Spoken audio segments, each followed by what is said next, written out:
অরুণ ice cream social মিডিয়ায় যারা video বানায় আমি বাদে বোধহয় সবাই এই অরুণ আইসক্রিমকে নিয়ে ভিডিও বানিয়ে ফেলেছে।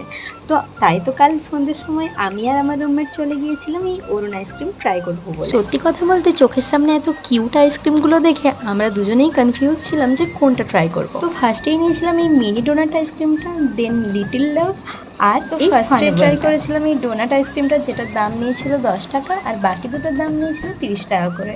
তো এই ডোনাট আইসক্রিমটা জাস্ট কি বলবো, পুরো চুমু খেতে ছিল, তবে বাকি দুটো দেখতে কিউট হলেও খেতে কিন্তু ওকে। তো আমরা এসেছিলাম দুর্গাপুরের বিধাননগরের এই বাবুমশাই আউটলেটটাতে। তো এই আউটলেটটার পাশেই ছিল একটা পার্ক। আমরা ভাবলাম যে কেননা সন্ধ্যের এই সুন্দর হাওয়াটাকে পার্কে বসে উপভোগ করা যায়। তারপর পার্কে এত সুন্দর হাওয়া বইছিল যে ওখানে আমরা 2 ঘন্টার মতো কাটিয়ে ফেলেছিলাম। তারপর ওখান থেকে রুমে ফেরার পথে আমরা আমাদের ফেভারিট মোমোর দোকান থেকে নিয়ে নিয়েছিলাম গরম গরম মোমো আর গরম ব্যাস। তারপর হেলতে দুলতে আমরা 2 মূর্তি মিলে আমাদের রুমে ফিরে